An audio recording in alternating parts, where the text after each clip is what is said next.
Shutdown could soon affect thousands of Louisiana families' health care, from costs to access. WGSU reporter Cassie Sherm live to break down how the political fight in Washington may leave more people uninsured here at home. Cassie. That's right. So open enrollment is right now going on for health insurance. But right now we're also facing a lot of uncertainty and some higher prices.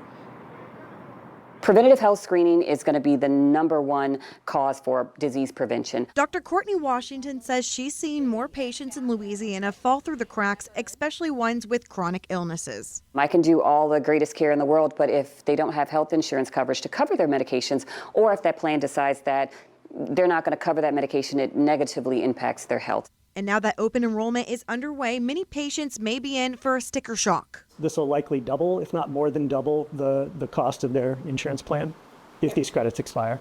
Dr. Kevin Callison with Tulane University says federal subsidies that help lower insurance premiums are tied up in the government shutdown. Democrats are pushing for the shutdown as they're saying, we won't give you the votes you need to reopen the government unless you have a conversation with us about extending these subsidies.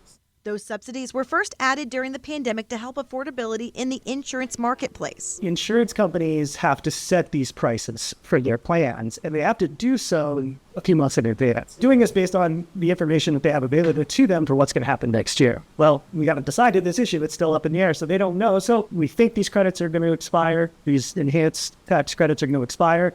And so that means we have to price our plans. About 300,000 people in Louisiana rely on those marketplace plans. We could see somewhere around 85,000 people become uninsured as a result of that.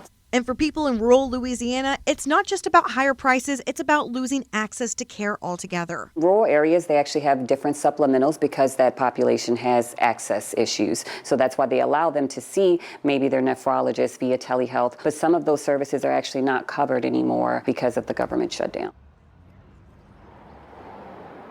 Now, open enrollment goes till January 15th, and experts warn if a deal isn't made over in Congress, there will be significant price rises here in Louisiana. So we're going to be following this very closely. Reporting here in New Orleans, I'm Cassie Sherm, WDSU News.